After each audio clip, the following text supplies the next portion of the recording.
Hello, my name is Dr. Evan Dellon. I'm a professor of medicine and adjunct professor of epidemiology at the University of North Carolina School of Medicine in Chapel Hill, North Carolina, USA. Today I'll be sharing my interpretation of data from the Quad AI 2022 meeting on eosinophilic esophagitis and what they may mean for improving outcomes in patients in our clinical practice.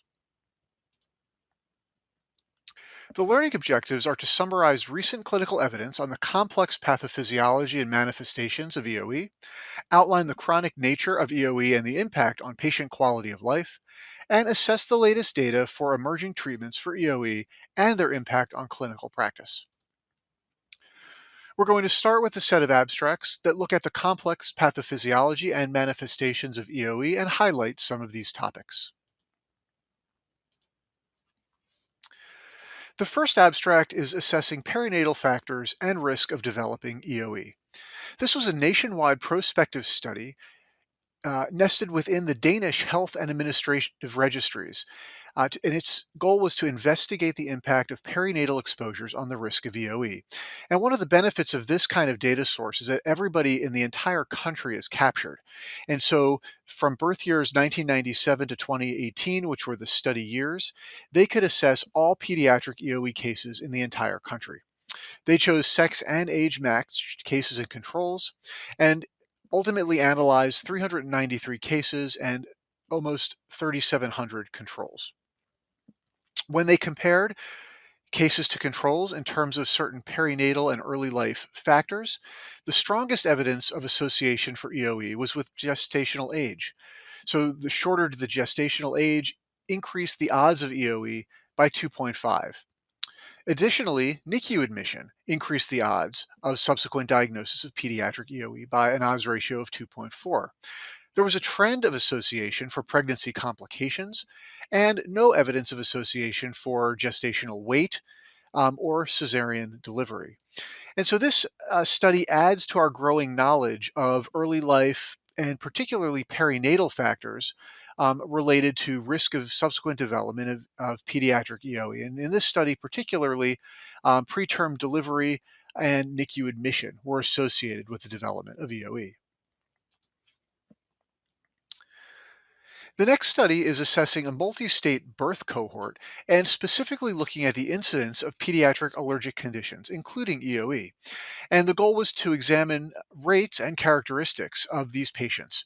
This was a very large administrative and EMR database called the Collective Electronic Reporting Database, and it collects data from 27 US states. Their cohort was ultimately more than 366,000 in terms of the numbers, and these were pediatric subjects who were observed from their birth at least 2 years going forward. And what they found first off was the cumulative incidence of different allergic manifestations.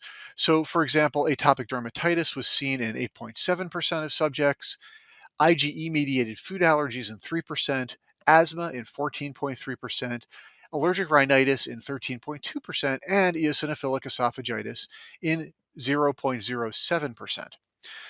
Then they looked at the average age, and this helps to emphasize the atopic march, where atopic derm was seen in the youngest children at just zero point 0.3 years, followed by IgE-mediated food allergies and asthma at just 1 and a little bit over 1 year, allergic rhinitis at 2 years, and finally EoE at 2.5 years. The other interesting thing out of this study was that 38% of the subjects with EoE had a history of IgE-mediated food allergies. And so demonstrates a high degree of comorbidity between these patients.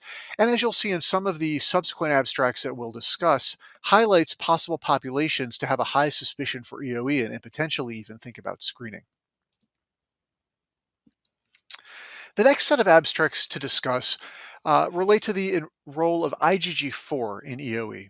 We know that in general, EoE is not an IgE mediated condition, and the role of IgG4 has been increasingly described and investigated over recent years, and it's quite interesting. There were three abstracts presented at the Quad AI meeting that delved into this topic. The first was related to food-specific IgG4 levels in plasma and throughout upper GI tract biopsies. This looked at a set of patients undergoing endoscopy, including controls, active EoE patients, and inactive EoE patients, and biopsies and plasma were assessed. The key point was that median IgG4 levels for both milk and wheat, so food specific IgG4 for those two foods, were elevated not only in the plasma, which has been noted before, but throughout the upper GI tract, including in gastric and duodenal biopsies in active EoE patients compared to the controls. And so this, suggests that while we think of EoE as a localized condition in the esophagus, there may be more going on throughout the upper GI tract that needs investigation as related to IgG4. The next abstract was looking at IgG4 specifically related to milk and whether this may have a causal role in EoE. This was, again, a case control study of pediatric EoE patients undergoing upper endoscopy and assessed the biopsies and ultimately showed that there was an association between IgG4 deposition that was food specific to milk and symptoms and disease activity. And it suggests that perhaps not only would milk be causal for EoE, but the IgG4 is involved in the pathway. And this was not seen for IgE mediated type milk allergies. The last abstract on this topic also related to IgG4 and milk, but this time looking at co-localization of these two by immunofluorescence in eosinophilic esophagitis. Here again, patients undergoing esophageal biopsy, and they had 4 different groups: active EoE, remission, patients with EoE on remission in steroids, and patients with EoE on remission on diet elimination, and non-EoE controls. And interestingly, they saw this co-localization of milk protein and IgG4, that's food specific for milk, within the esophagus.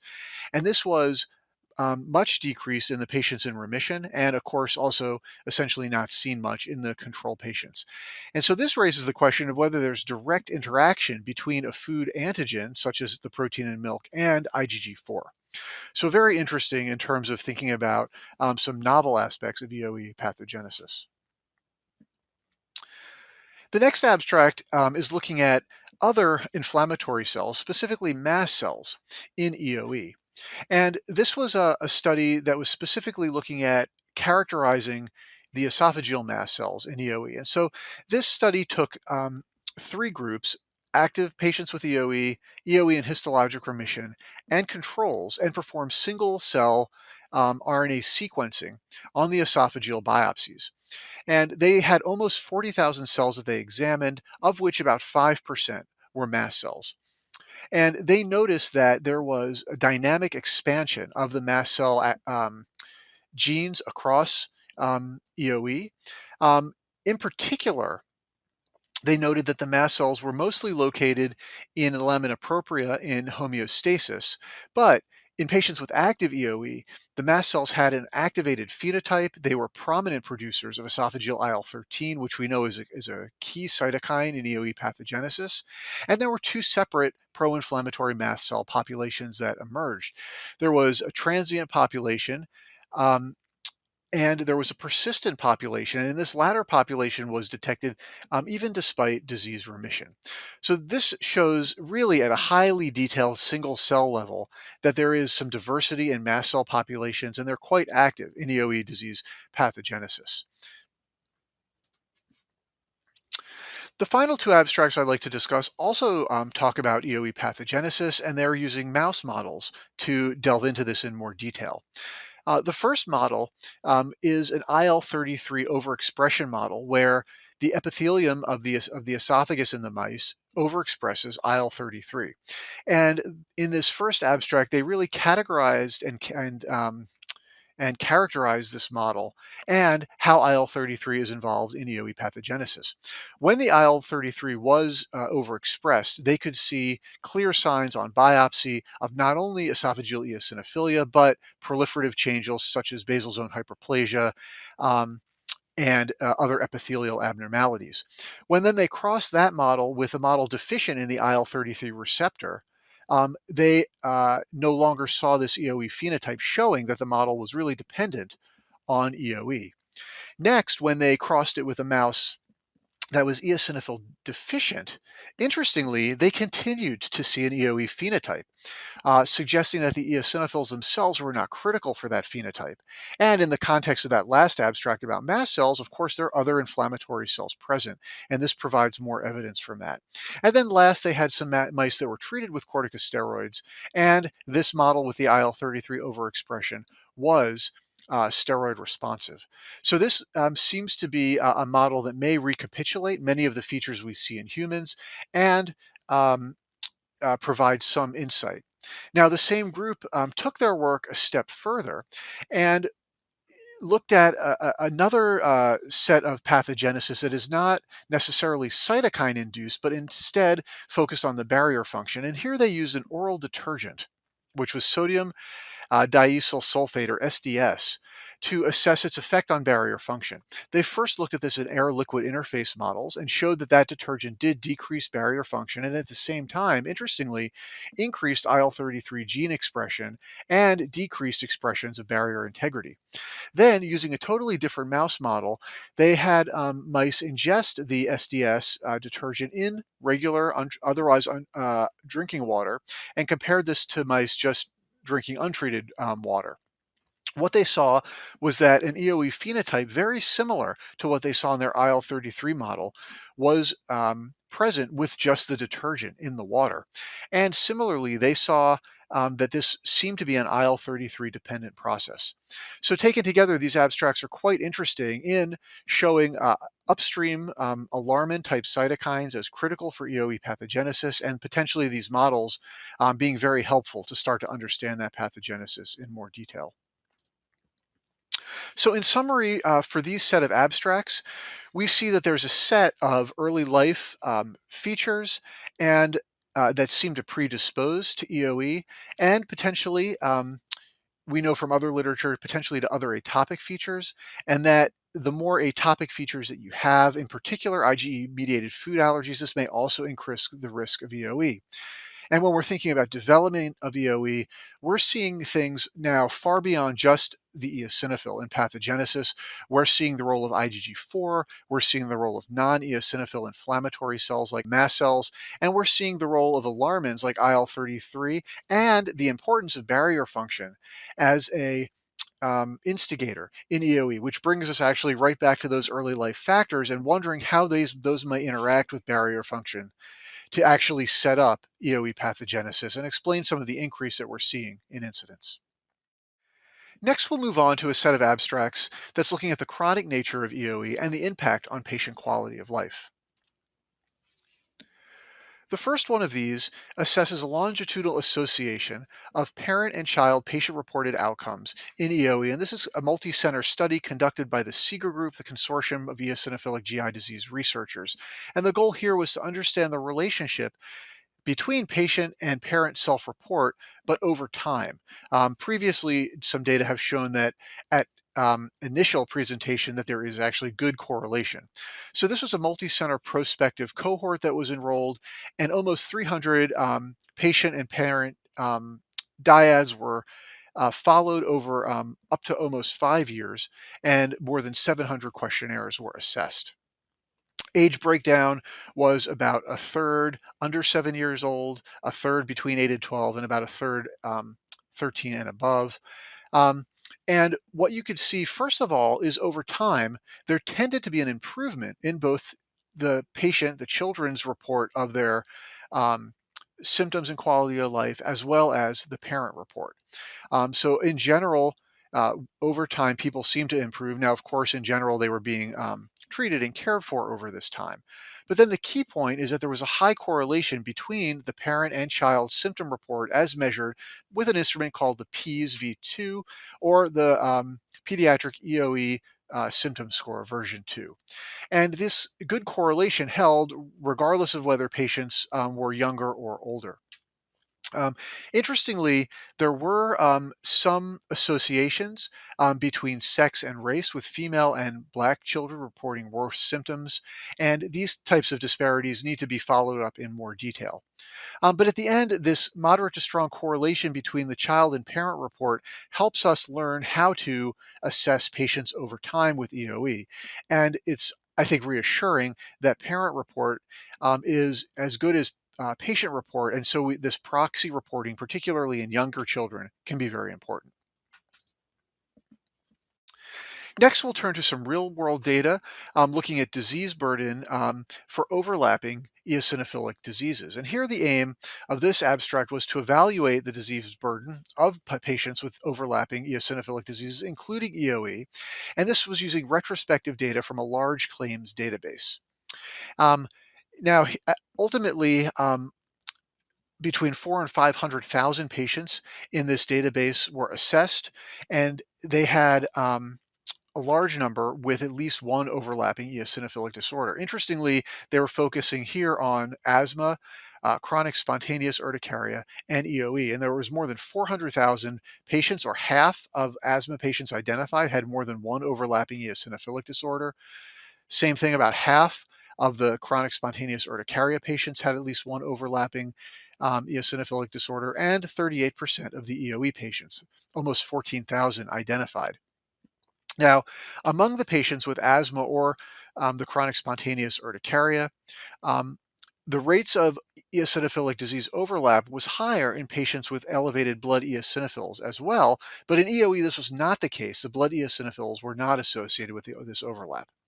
The final finding in this study was that health costs were increased among the patients who had the eosinophilic disease overlap versus those who didn't. And so these are patients with these multiple diseases who have high healthcare utilization, and there's a high burden of disease overlap here. Next, we're going to move on to some data looking at the interplay between food allergy and EoE. And this abstract was primarily assessing characteristics of food allergies in patients with and without EoE. And these data were looked at in the FAIR cohort, the Food Allergy Research and Education cohort. So this was approximately 6,000 patients enrolled. And when they looked at those with EoE and those without EoE, there were not major demographic differences or differences in the age when food allergy was diagnosed or their age. What they found, though, were patients with the comorbid EoE were much more likely to have more food allergies and have more major food allergens. So, for example, there was increased allergies to beans or peas, cereals and grains, egg, fish, shellfish, even fruits, milk, and other things in that EoE group. There were also increased allergic and immune mediated conditions amongst EoE, such as allergic rhinitis and asthma, and an increased risk of uh, anaphylaxis and hospital utilization. So the point here is that this helps us understand, again, patients with EoE having this increased burden, in this case, of more severe food allergy phenotypes, with more food allergies, more reactions, and more utilization of care as well. A related abstract is looking at an atopic population, but now instead of looking at food allergies, it's taking the other approach where they're taking an atopic population and looking at the prevalence of GI symptoms, in particular dysphagia and food impactions in atopic patients. So this was a study where they were prospectively assessing prevalence of dysphagia and food impaction in atopic patients without a known history of EoE as compared to healthy controls. And again, this is aiming at trying to understand the potential burden of undiagnosed EoE in an allergy clinic population. So this was a case control study of adult patients coming into allergy clinic, and they completed a validated symptom metric called the Brief Esophageal Dysphagia Questionnaire. There were, at the end in the presentation, 102 atopic patients and 102 healthy controls. And while there were very low symptom levels of dysphagia or coughing or choking while swallowing food or pain with swallowing food in the controls, around 2 to 4% um, endorse those symptoms. This was much, much more elevated in the atopic population. 28% of patients with atopy reporting symptoms of dysphagia, 43% reporting coughing or choking while trying to swallow solid foods, and 34% having discomfort or pain while swallowing.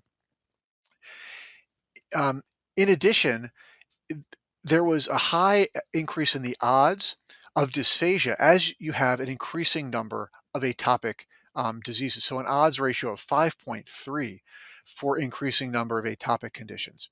So this is really important from the allergy standpoint, because when you're in clinic with an allergy patient, there is between a 25 and almost 40% chance that they may have dysphagia symptoms. And so it's important to screen and potentially pick up these patients. It's also important to understand that by asking not just about trouble swallowing, but about pain or choking with swallowing, you may be more sensitive to pick up these patients and to pick up their symptoms. Um, the other thing to ask about is long lasting food impaction. This was detected in 12% of the atopic patients and none of the healthy controls. And so, again, very highly sensitive and specific for picking up possible patients who might need workup for EoE. So, in summary of these abstracts, we can see that there is this increasing burden of EoE within atopic patients, and among EoE patients, potentially more severe atopy as well. I think when we're assessing patients with EoE, talking to parents and caregivers as proxy, we can feel good that that's accurately reflecting the child report as well. It's always important to assess those symptoms from the children, but in children who may be too young to provide that information, proxy report is good. And understanding that there's a large burden of overlapping eosinophilic and atopic conditions in EoE, and importantly, in the atopic population, the high chance of EoE, both in patients with food allergy, but just in all patients presenting to an allergy clinic who may have unrecognized GI symptoms, indicating that maybe these symptoms should be assessed in routine practice. We'll move on now to assessing the latest data for emerging treatments for EoE and their impact on clinical practice. The first set of abstracts presents analyses from the randomized clinical trial program of Dupilonab in adolescents and adults with EoE. Because we're going to talk about some data from these studies, it's important to understand how the studies are designed. This, in general, was a three-part placebo-controlled phase 3 trial that's been underway. Part A was the initial part, which was a 24-week double-blind period comparing dupilumab weekly dosing to placebo. This enrolled a total of 81 patients split between the two groups, and these results were reported out over the last year. In Part B, which started after Part A was completed, it was a dose ranging study. So again, double-blind placebo-controlled trial, now comparing placebo to dupilumab 300 milligrams weekly dosing or every other week dosing. And then patients who completed Part A and Part B were able to go into Part C, which is a 28-week active treatment period where patients were continued on their medications. And those long-term data for the patients in Part A were also previously reported. So at this meeting, the first data that were reported were the Part B study outcomes. So clinical and histologic data for week 2 for the placebo versus weekly comparison. The placebo versus every other week comparison have yet to be reported out at a scientific meeting yet. And so the main efficacy outcomes that were reported for this showed that it looked at two different co-primary outcomes: histologic remission defined by less than or equal to 6 EOs per high power field, and the absolute change in a symptom metric called the Dysphagia Symptom Questionnaire, which is a daily symptom diary. For histologic remission, 59% of patients in the dupilumab group compared to 6% of patients in placebo achieved histologic remission, which was highly statistically significant. And for the symptom change, there was nearly a 24-point improvement in symptom severity in the active arm compared to approximately a 14-point improvement in placebo. Again, highly statistically significant, with, again, about a twice as much symptom improvement in active versus placebo. Now, these results are very comparative to the data that were previously reported with the Part A study and confirm the efficacy in this population. The safety data were also showed that the medication was very well tolerated. The most common adverse events were injection site reactions, and otherwise there were no new safety signals that were detected in Part A that weren't seen in Part B and that haven't been seen in any other of the dupilumab studies for its other atopic conditions. Of note in this population, it was a relatively symptomatic and highly inflamed and fairly severe population. In general, about 40% or so were previously not responsive to steroids, and about 40% or so had previously required esophageal dilation. So important information confirming safety and efficacy of this medication up front. Now, in a sub-analysis of of this study, and this is a sub-analysis now of Part A and the patients from Part A who went into Part C, there was an analysis looking at the effect of the biomarkers of type 2 inflammation after treatment with dupilumab. And several different biomarkers were looked at, which is TARC, or serum thymosin activation regulated chemokine, eotaxin 3, and total IgG. And at the end of Part A, after 24 weeks of therapy, patients previously in patients who were treated actively with dupilumab had significantly larger reductions in all three biomarkers in TARC, eotaxin 3, and total IgE compared to placebo. Then, when you move over into Part C, patients who maintained on dupilumab, and so that would be a dupilumab group, maintained that decrease in the biomarkers. And you could see patients from placebo who were on placebo initially in Part A and transitioned to dupilumab in Part C had a similar and prominent reduction in all three of these biomarkers. So these data show that the dupilumab reduces biomarkers of type 2 inflammation over 24 weeks. It's sustained to 52 weeks. And this is consistent with other studies and prior assessments in EoE and also other type 2 atopic diseases.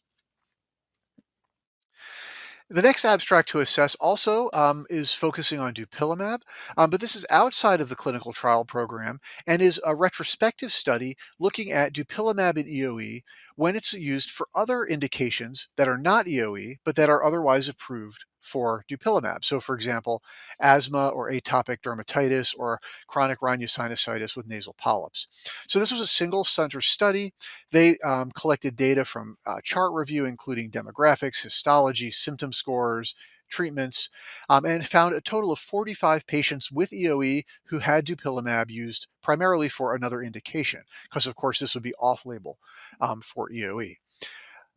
The main reasons for using dupilumab was asthma in 11, atopic dermatitis in 27, nasal polyps in 3, and then compassionate use for EoE itself through a compassionate use program where you have to get your own compassionate use IND. So interestingly, when they looked at this, they had a histology follow-up and saw improvement in 14 out of 16 patients with biopsies to a level of less than 8 EOs per high power field, and overall improvement from about 51 down to 4 EOs per high power field. They had symptom data on follow-up for 34 of the patients.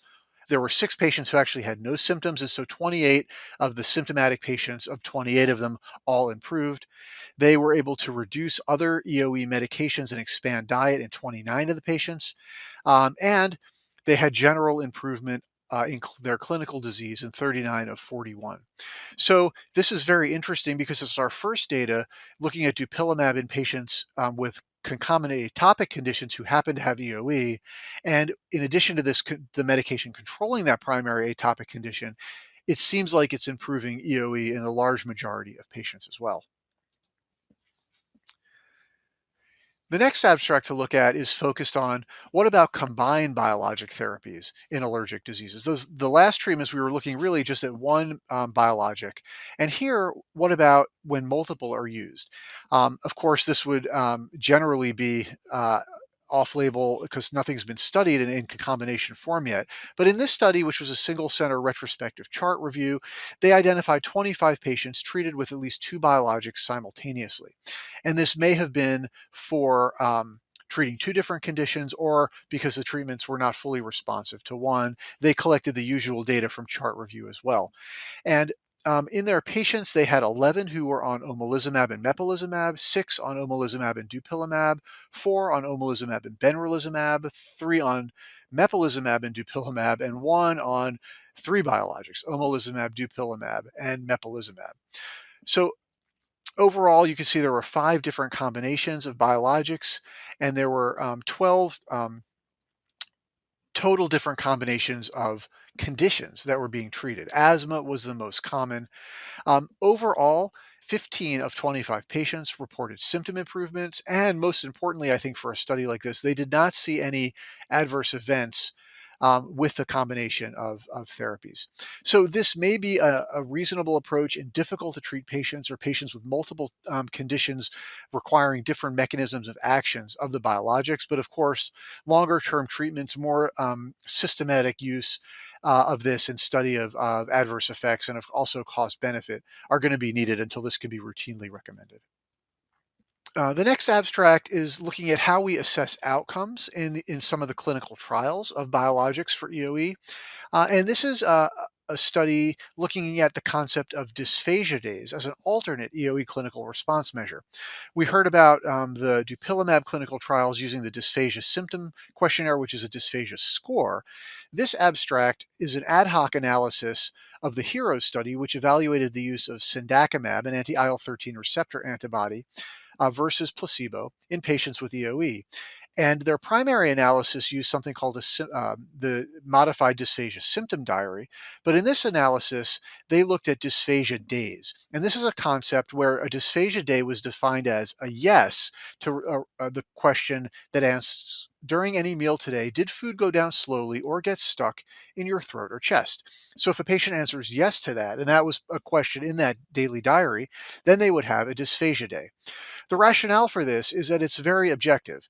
If you have a dysphagia day, then you have symptoms. If you don't have a dysphagia day, that's a day with no symptoms, and that's a meaningful outcome for patients. So they looked at their week 16 outcomes in the patients, and the dysphagia days were very significant for patients treated with high dose cendakimab, 360 milligrams, versus placebo. There was no significant difference between the lower dose cendakimab at 180 milligrams versus placebo. And this difference with the high dose group was even more magnified in the steroid refractory patients, where there were many fewer dysphagia days in patients with active treatment compared to placebo. Um, so this is the first real illustration of this concept that's simple to understand, it's clinically relevant, it's easily interpreted, and so the dysphagia day concept may provide a sensitive and responsive clinical endpoint in EoE research, including in patients with steroid refractory disease. So this outcome measure is actually being carried forward into the phase 3 trial of this medication that's ongoing. Now, the last abstract we'll talk about in terms of treatments is actually looking at now less invasive ways to monitor esophageal inflammation during treatment. And this is really focusing on what's called the esophageal string test, or EST.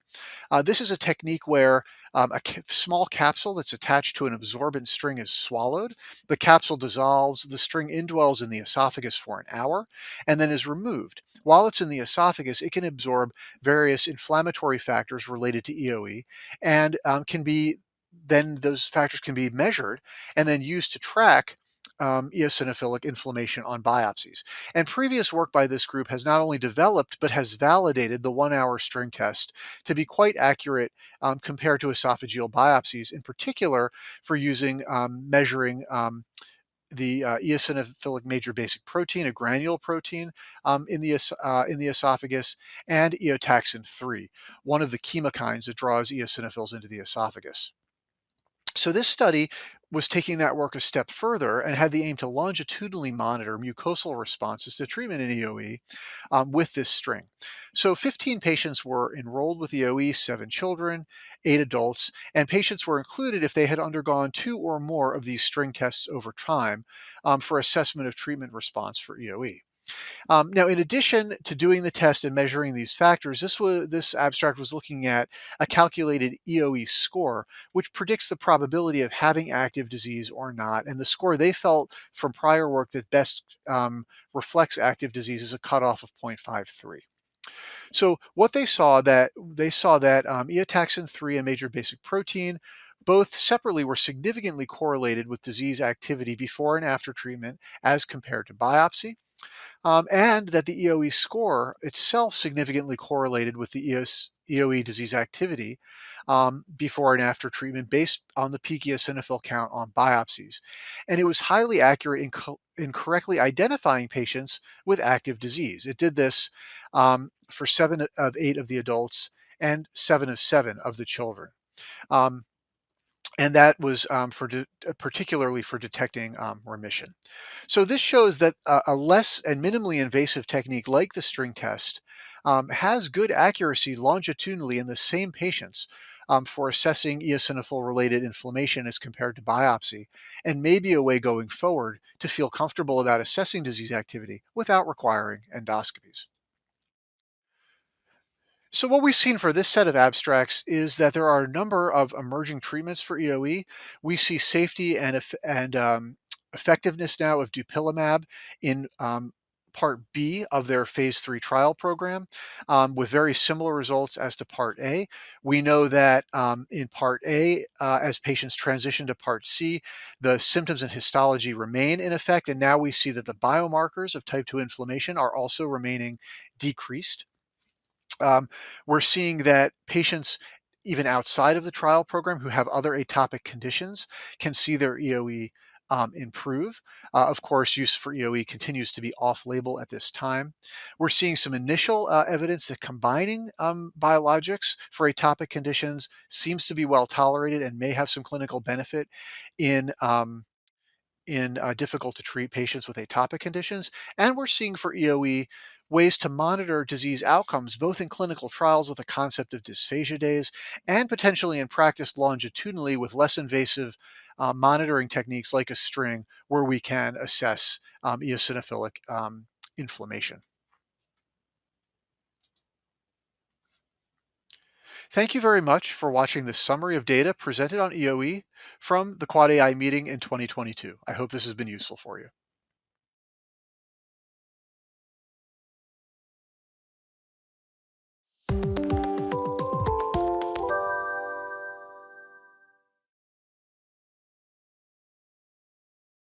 Hello, I'm Dr. Evan Dellon, Professor of Medicine and Adjunct Professor of Epidemiology at the University of North Carolina School of Medicine in Chapel Hill, North Carolina, USA. It's a pleasure to be here.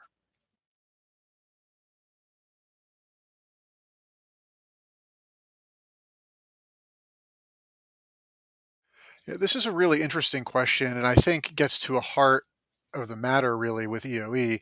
And we know that the rapid rise of EoE is likely due to environmental factors in the setting of potentially a genetic predisposition, but is not due to, over the last 2 to 3 decades, changes in underlying genetics.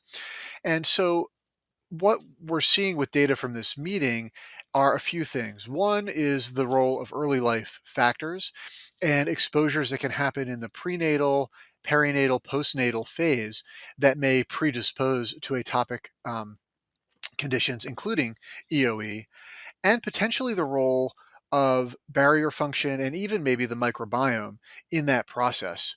And probably what it takes is some type of underlying barrier defect, whether that may be genetic or environmentally induced, for example, some compound or that may disrupt the barrier in the setting of the correct kind of exposure that then sets off the eosinophilic pathogenic cascade that we know that allows antigen entry into the esophagus and the subsequent type 2 types of inflammation that are present.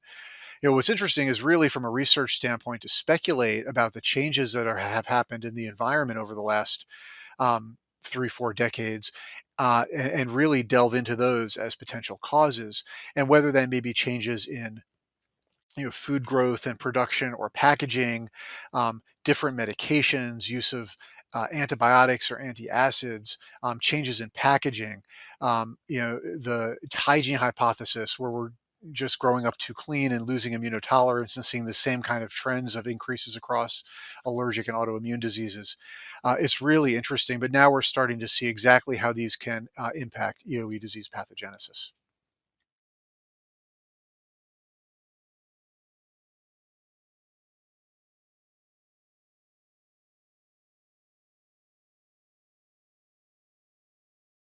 It's a really important concept, I think, to understand this burden of disease in EoE and how it relates to overlapping atopic conditions. And I think it's for a couple of reasons.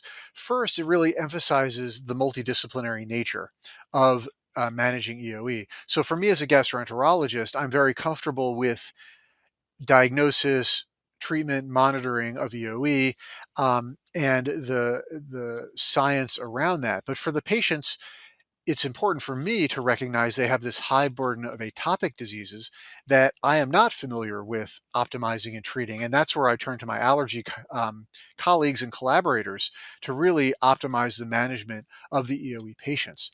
And when we think about it, also from the flip side of this, where in patients with other atopic conditions, first of all, the prevalence of GI symptoms, as we've learned at this meeting, may be quite high and should potentially be screened for. And so then there's that crosstalk back from the allergy clinic to the GI office. And just the fact that you see this march of patients from eczema to food allergies and allergic rhinitis, ultimately to EOE, it's important to recognize that in the allergy clinic and for both GI and allergy docs to understand the amount of overlap of all of these conditions and how this impacts not only the clinical presentation, but also increases the healthcare utilization and the burden on patients and families together. And so I think we all have to, continue to work better to help manage and optimize these patients.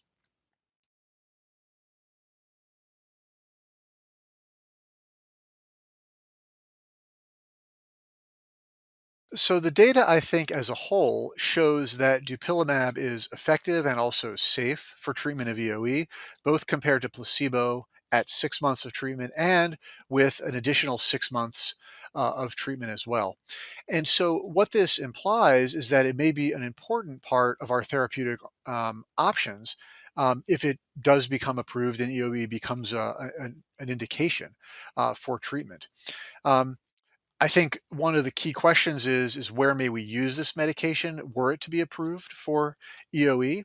And I think a natural population, and this is really reflected in the study population, is patients who may not respond or who are intolerant of our first line treatments for EOE. So if they haven't responded to PPIs and steroids or diet elimination and are a refractory patient to those treatment options, that's where a biologic like dupilumab may come into play.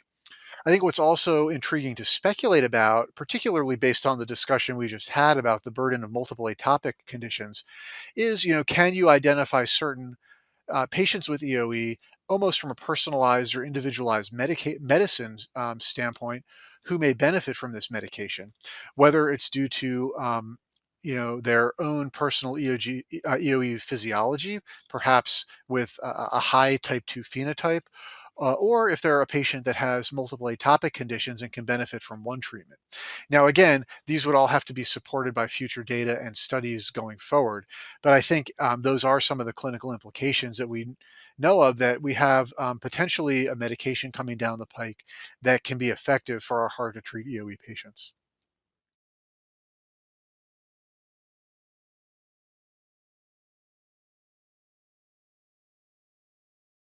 Yeah, I think these data are certainly very interesting. Real world type abstracts and data. Of course, there's caveats for interpreting the data in the abstracts, as that they are single center retrospective reviews. But nevertheless, I think they're starting to provide very nice evidence of the use of dupilumab, first of all, in an approved indication like asthma, atopic dermatitis, and chronic rhinosinusitis, and having complementary benefit if those patients also have EOE. And that may speak to the future of using that medication in the multiply atopic kind of patients.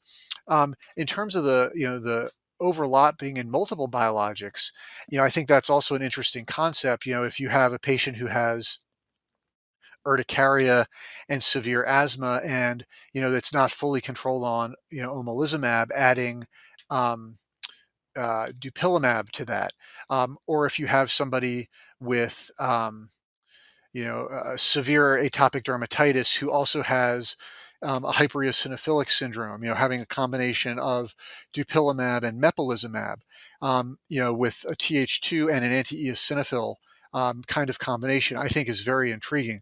Now, we'll need a lot more data to understand which patients really would benefit from these and to confirm the safety. But seeing that, we do have some upfront safety data in these patients is very interesting. And I think, the concept of targeting sort of multiple aspects in the EOE pathogenic pathway may be very interesting, particularly in very hard to treat patients. So I'm sure there'll be a lot more to come on this line of research going forward.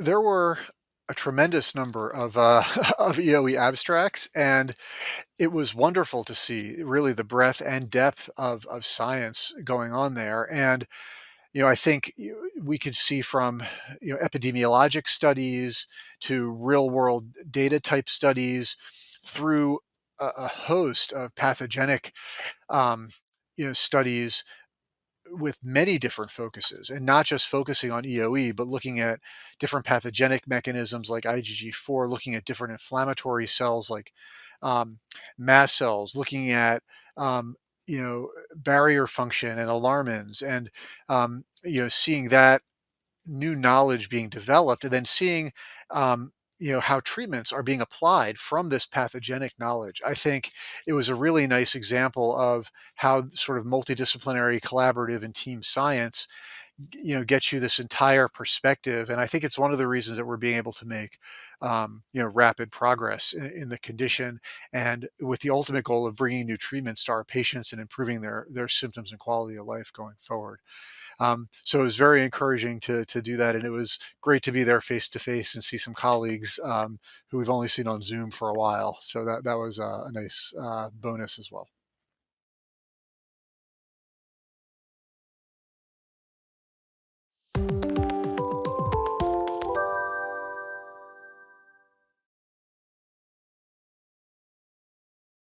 I'm Dr. Stuart Carr. I'm a pediatric allergist and immunologist and chief medical officer at Snow Asthma and Allergy Center in Abu Dhabi in the United Arab Emirates.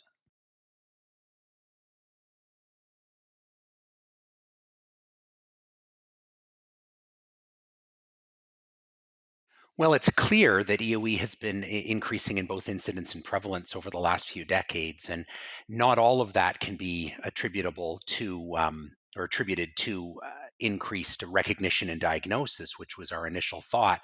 And so, really trying to understand some of the mechanisms underlying the genetic and environmental factors that influence the development of EOE is really critical. And even though the data is really new and evolving in this area, if we're able to identify some risk factors such as preterm birth or stay in the neonatal intensive care unit as a potential risk factor for the development of EOE, it may allow us to identify some subgroups where we're able to be more vigilant and pick up the diagnosis, having a higher index of suspicion right from the get-go.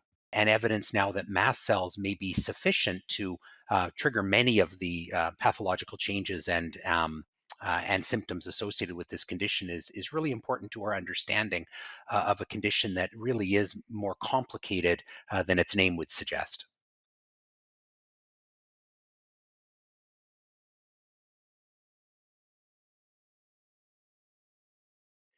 Well, there's no doubt that patients with eosinophilic esophagitis very commonly have other atopic or allergic sorts of conditions. We see a large overlap with conditions like asthma, allergic rhinitis, and food allergy. Many of them had atopic dermatitis at least earlier in childhood, if not still now.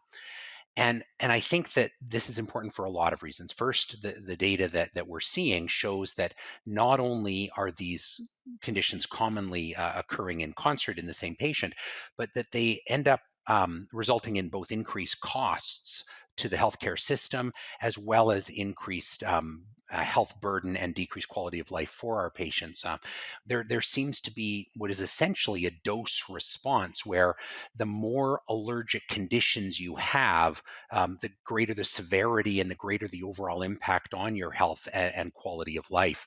This is also important because what we're seeing is even in patients who don't present with a history of dysphagia, many of the sort of typical atopic patients that we see in clinic, if you ask specific questions around difficulty swallowing or their eating habits, we may find that a surprisingly large percentage have symptoms that should lead us at least into considering the possibility of an eosinophilic esophagitis diagnosis. And that's not to say that all of those patients will require endoscopy or treatment, but I think it reminds us that we need to have a high index of suspicion and be aware of this very significant overlap, especially in our patients with multiple food allergies.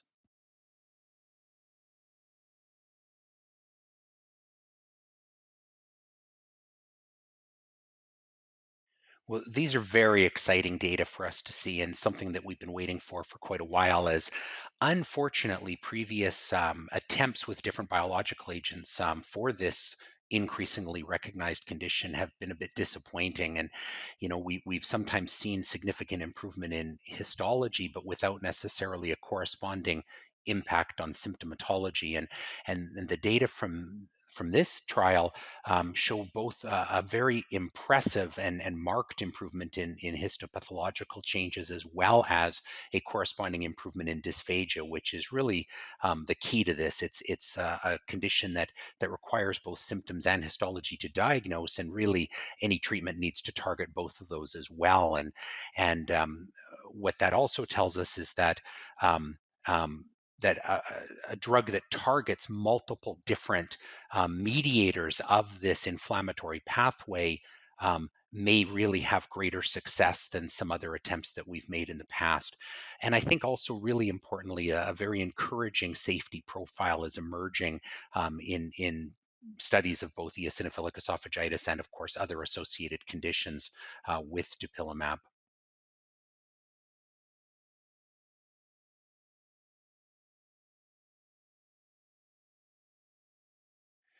This is a really important concept that's evolving. I mean, obviously, for many of the biologics that we use in the allergic world, they have initially been approved for other indications, and but again, as we've already discussed, many patients with conditions like eosinophilic esophagitis have other atopic phenomena as well.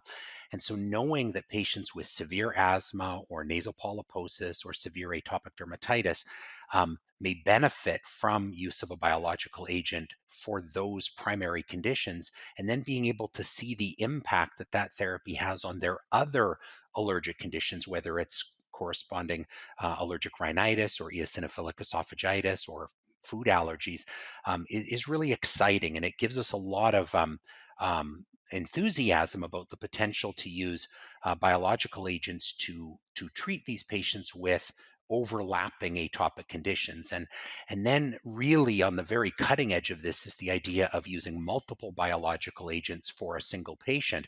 And really, we have really little data, very limited experience in this sort of approach. But I guess, as a proof of concept, seeing small numbers of patients with very severe and refractory disease, both tolerating and responding to multiple biologics, is very exciting, and gives us a lot of, I guess, areas to pursue in the future. And we have a lot to learn in this area, and we're a long way from being able to recommend multiple biologics for patients. And we have to keep in mind the significant costs associated. But again, as a proof of concept, understanding that we may be able to target more than one pathway successfully for these patients is really important work.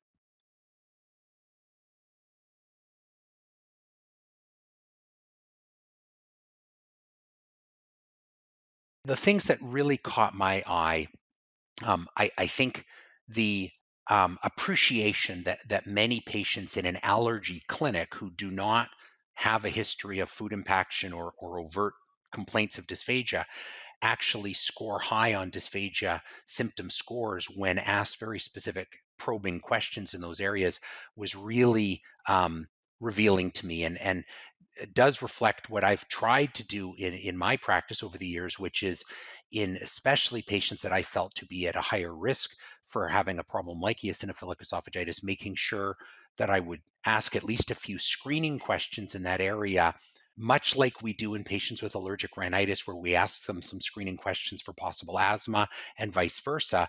I've tried in my patients with multiple food allergies or multiple atopic conditions. I will often ask a few probing questions about trouble swallowing, especially with certain textures, and whether they ever feel food getting stuck on the way. And I think seeing that data at the meeting presented in a formal way really made me feel even stronger about this sort of approach. I think we have to remember that atopy is a really systemic phenomenon, and that we need to make sure that we are exploring for these comorbid conditions in our highly atopic patients.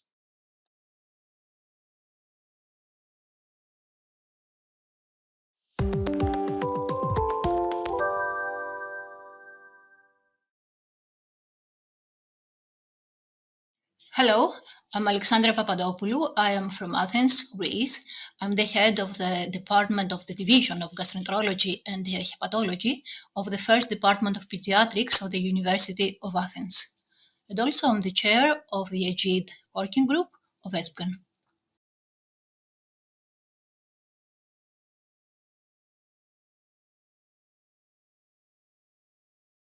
The Congress of the American Academy of Allergy, Asthma, and Immunology in 2022 showed specific food IgG4 deposits in esophageal tissue of patients with EoE, specifically to milk and wheat.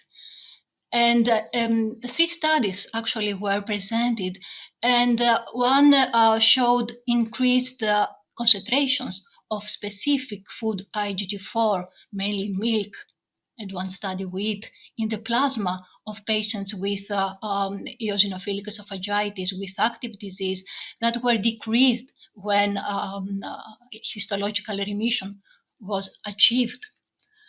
However, we are not sure how these deposits contribute to the underlying inflammation of EoE. This remains not clear, and we need more studies to assess this further.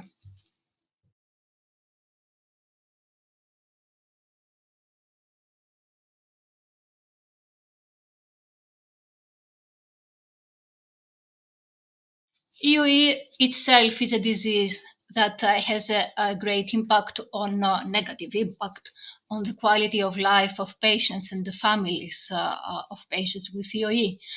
In infants, EoE presents with symptoms like feeding difficulties, GERD-like symptoms that result in failure to thrive, poor food intake that impairs growth, impairs nutritional status. And these children are placed on extensive elimination diets, which have a further negative effect on cost and quality of life, and of course, growth of children. The psychological burden of adolescents, school-age children and adolescents with EoE is also a great deal, because children with EoE often experience anger, frustration, because of dietary and social restrictions that are associated with EoE. And families have difficulties in making plans with friends, with close people, and are unable to to have a normal social life, both children and families. If the child has another disease, and it is often occurs in children with EoE, almost 40% of children with EoE have another atopic disease like asthma or rhinitis or food allergy, then the effect on quality of life is even greater.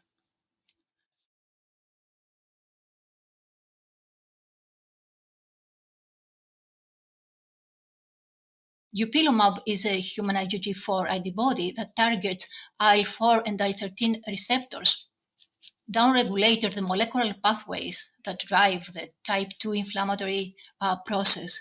And this Congress showed that Dupilonab, weekly injections of Dupilonab, were associated with decrease in symptom score in dysphagia, and also with histological remission in more than half of patients at 6 months from the initiation of the injections. And the good result was maintained at 1 year following the initiation of the drug.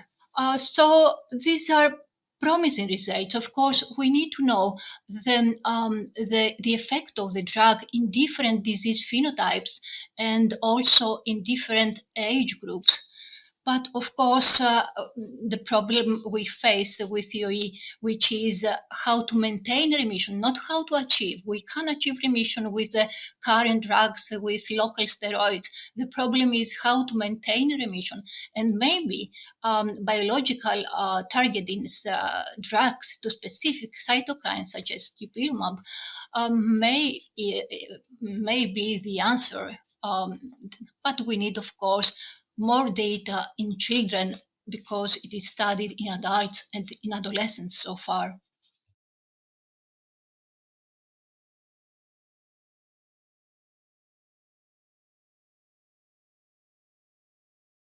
Children with Eoe often have concomitant diseases, atopic diseases such as asthma or atopic dermatitis, that are treated well with specific biologicals targeting specific key cytokines.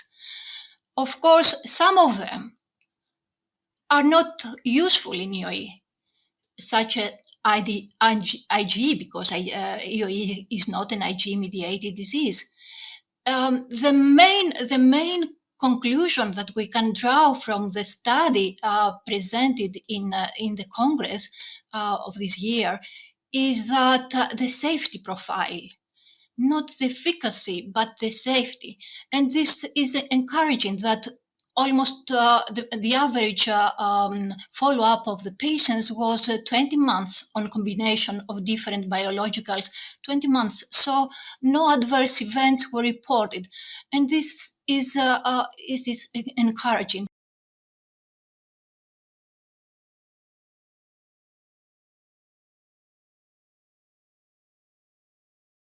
Our main problem in our clinical practice is to avoid to place the children on extensive elimination diets. And this Congress showed these studies assessing the food-specific IgG4, the role in patients with EoE, shows that what we see in our practice, that milk is the most causative food trigger of EoE. And this is important for young patients with EoE to avoid to place them on extensive elimination diets and start with eliminating only milk, only dairy. And a proportion of children respond to that. And now we have some data why this happens and the role of IgG4 in this process.